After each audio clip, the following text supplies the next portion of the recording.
Maaari po ba makapagtanong sa ating mahal na saksi? Opo, Your Honor. Maaari po. Ang una ko pong katanungan sana ay taga saan po kayo na lugar, na probinsya? Tacloban, sir. Tacloban. Tacloban City, Opo. sir. Kayo po ngayon ay Regional Director ng NBI sa BARM. Yes, sir. Opo. Yun po ba ay isang promosyon para sa inyo na madala sa BARM? Dahil totoo po ba na kayo ang tinatawag na Golden Boy ngayon sa NBI? I cannot comment on that po, Your Honor. Kasi po ang... Nasa BARM po ako. Wala ho ako ngayon sa main office, sir. Promotion po ba yun? Yung napunta kayo sa BARM? Balita ko po kasi ilang beses na kayo na-promote sa NBI. 12 years na po kayo, no, sa NBI? Yes, sir. Opo. Ilang beses na po kayo na-promote? Since na pumasok ko ako sa NBI, Opo. sir, from investigation 1, 2, 3 noong 2015, 2016. Well, nung mula ako nang pumasok ako sa academy, from investigation 1 hanggang ngayon sa regional director, sir. Ilang beses po yun? Sa isang taon po, Sa isang taon? Anong taon po, sir, ang tinutukoy nyo? Bago po kayo napunta sa BARM. Bago ho ako napunta sa BARM, regional director po ako ng Mimaropa. May Maropa. Region 4B, sir. Opo. Kayo po ba ang pumili sa BARM? Na Hindi kayo po, sir. mapunta to? In the exigency of service, doon po kami nilalagay kung ano ang tingin ng direktor na makakatulong kami sa bureau. Bakit po kaya naisip ng direktor na sa BARM po kayo? Kayo po ba ay may kaalaman sa Islam? Hindi ko po alam kung ano ang naging basis ng direktor, pero... Kayo po mismo. Kayo po mismo. Ang BARM po kasi is Muslim Mindanao. Yes, Your Honor. Opo. Meron po kayong kaalaman sa Islam? In terms of what you mean kaalaman, sir, yung... Sa religion po ng Islam kasi Muslim Mindanao. So, ibig sabihin, kahit basic po siguro ng Islam, no? Yes, sir. Kahit naman ho sino pwedeng i-assign kahit saang regional office dito sa Pilipinas. Di ba po parang Regional autonomy ang autonomous region ng Muslim Mindanao. So, kailangan man siguro kahit paano meron kayong kaalaman sa Islam. Konti siguro, sir. Ano po yung konti na yun?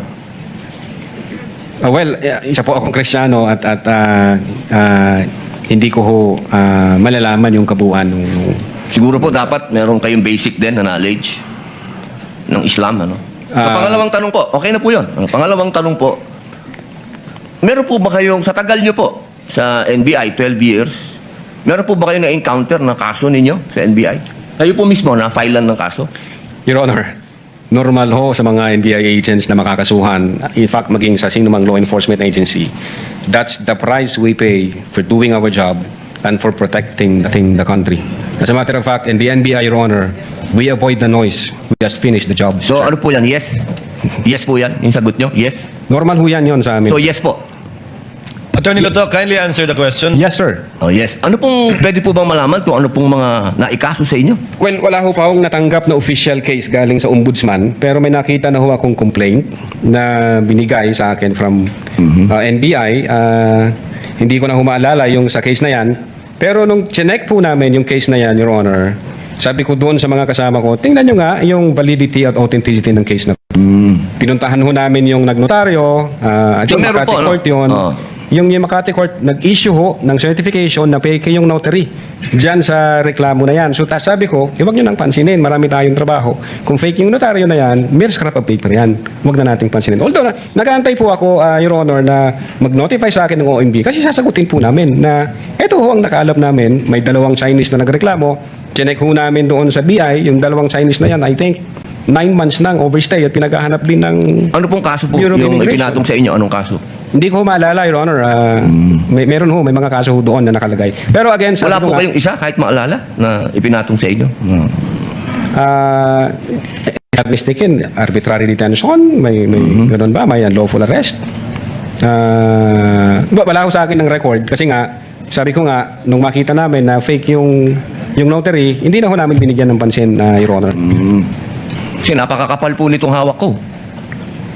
Wala akong problema, Your Honor. Sasagutin po namin yan. Opo. Sasagutin ko Hindi niyo po pa po yan. nasagot magmula noong February 29. Kasi wala pa hong official notice galing sa kung anong ahensya. Na nakarating po sa inyo, wala pa. Wala pa ho. Ang nakuha ko lang, yung kopya niyan, siguro may nagpadala sa akin. Sabi ko, teka muna, wala akong official na nare-receive from OMB. So, nung chinek ko namin, kung nag-i-exist ba yung kaso, fake yung notary, hindi na Ibig niyo pong sabihin hanggang ngayon, hindi kayo sigurado kung nag-i-exist to. Dapat may notice na ako from Ombudsman. Di ba po dapat ang reaksyon ng isang kaso harapin? Precisely, Your Honor. Hinihintay ko nga po yung notice from na. Pag meron akong notice... Wala po kayong notice hanggang ngayon? Wala pa po, Your Honor. Nga ang inaantay ko kasi sasagutin namin kasi meron po kaming certification na fake yung notary. Inaantay ko po, Your Honor. Mas maganda po, maharap nyo kagad. Definitely, hindi ko namin Lalong-lalo na po, tatapuan, sir. Kasi napakahalaga po ngayon nito.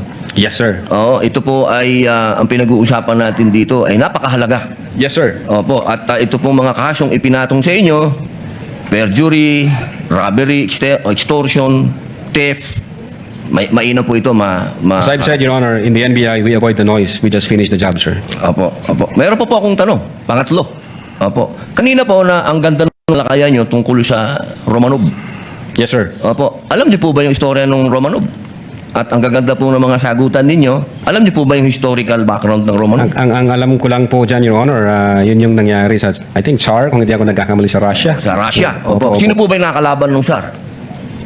Again, hindi ko po maalala, hindi ko po nakita yung buong... Yun.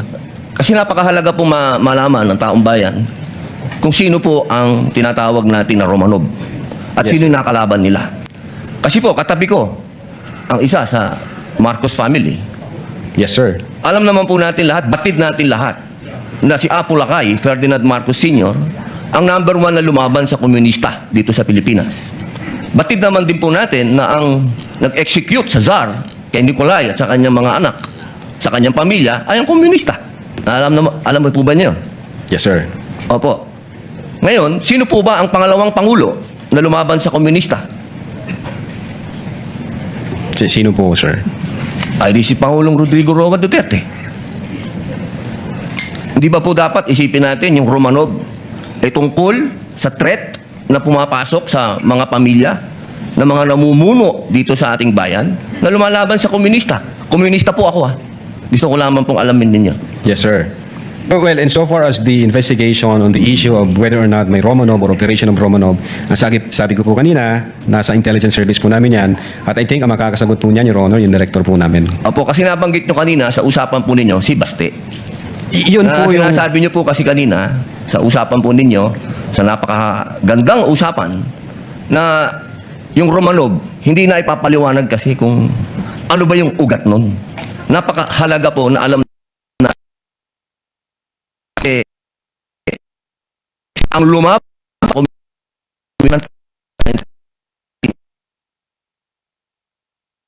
1986. Yes, sir. Ngayon, sinasabi ni Baste na nagkakaroon ng threat sa kanilang pamilya sapagkat alam naman nating lahat na ang nagpatuloy ng paglaban sa komunista pagkatapos ni Pangulong Rodrigo Roa Duterte ay si Inday Sara Duterte, ang ating Vice President. Sumasang-ayon po ba kayo doon? Wala po akong personal knowledge, sir. Ay, bakit po kayo walang personal knowledge? Yun po ang sumunod na assignment ng ating Vice Presidente pagkaupo niya. Siya po ang nag-take over ng NTF-ELCAC. Hindi po alam ng NBI yun. Well, nag-NTF LCAC siya, pero yung factual circumstances doon, Factual. wala pa po akong... Wala po kayong... Pero alam niyo po, sagutin na lang po ninyo na siya ang nag-take over ng NTF-ELCAC. Yes, Your Honor. Opo. Isa na lang po, ginoong tagapamahalang hukom.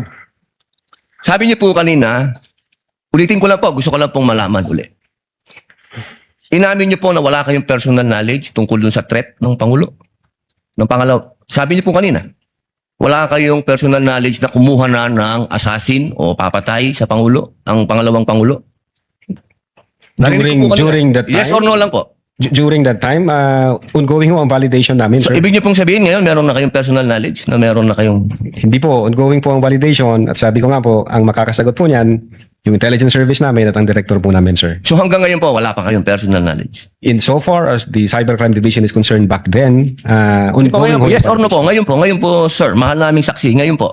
Kung ako tatanungin, wala pa po akong idea, pero baka meron ang intelligence service o ang director po Attorney namin. Lato, kindly answer the question directly. It's answerable by yes or no. And I think Yes, sir. you know the answer. Opo. But ako personally, wala pa po, sir. Okay. Yun lang po. Maraming salamat po, mahal na saksi. Thank you, sir.